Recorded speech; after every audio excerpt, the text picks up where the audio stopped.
Okay, overnight or yesterday evening before the market closed, I never know exactly when, but two more of those $7 put options that I wrote and sold were exercised. That only leaves one contract outstanding, which it will be ultimately exercised either by the holder of the contract or the broker. But anyway, I'm going to have to sell two more call contracts. So I thought I would bring you into that process of me deciding what deck it is I'm going to do. So I'm going to go to that screen now and just work through it. Takes a second to switch over. Okay, there it is.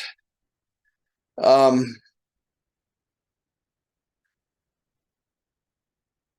I'm going to, okay. Now, this is my current situation here. I've got, as you can see up here, I've only got one contract outstanding. So let me go to what I have.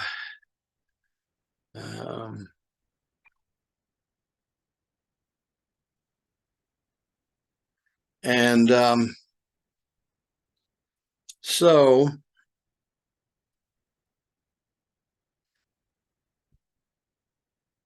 let me see what I can do with these options. Sell calls. Now, one thing that you should know, if you don't already, is that as you get closer and closer to the expiration date, which in this case will be Friday, what you can expect to get from the premiums is decreased, simply because the time that the risk period is shorter. But it looks like I could still get maybe the same deal I got before on the other. You see, I have 19 outstanding already. So I'm going to go ahead and throw all of it into that.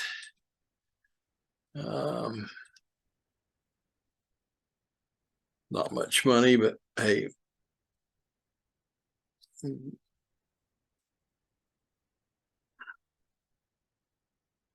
All right, that quick.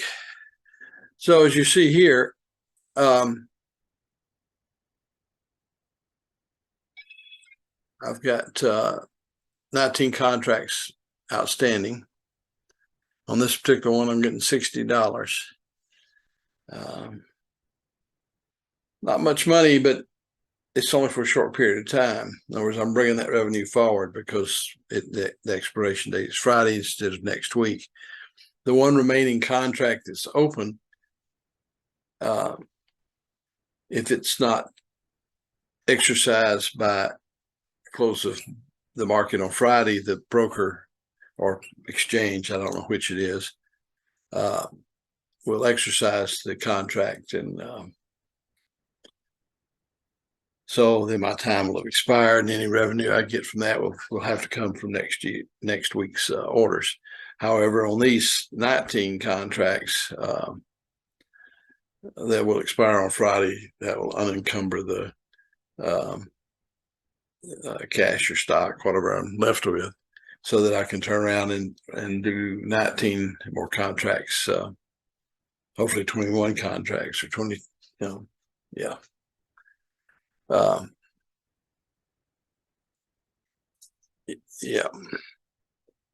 would know a total of 22, assuming the price doesn't go up much. You got to remember the relationship between my replacement cost being the governing factor about whether my free cash flow is positive or negative. I'll try to keep hammering in that message.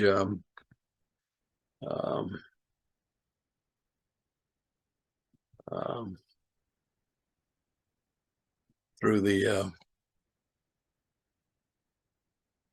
next few videos, because I think that's probably the thing people misunderstand about what I do. Like back on that last screen, if you notice the account liquidation value, it hasn't changed much over the last couple of months. It's hovering around the same figure. And but yet the price of the stock, which I hold from time to time and take the capital loss on it from time to time, the premiums make up for that.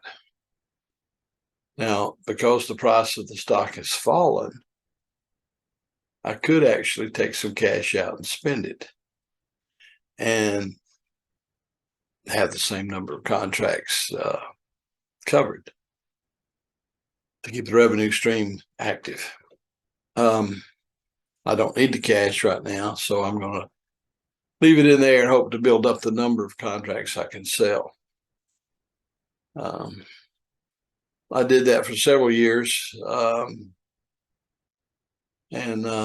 Last year, I drew out 10,000. And I'm now back to about the same number of contracts I was writing before I drew out that large sum. So I'm happy with that. Okay. This is 1:40 a.m. On Thursday morning. Go back to sleep. Of course, you wouldn't be seeing this if you were already asleep. Okay, let's be funny. Crazy or something. All right. I'm going to sign off. Please subscribe, and if you like it, do like, and et cetera, et cetera.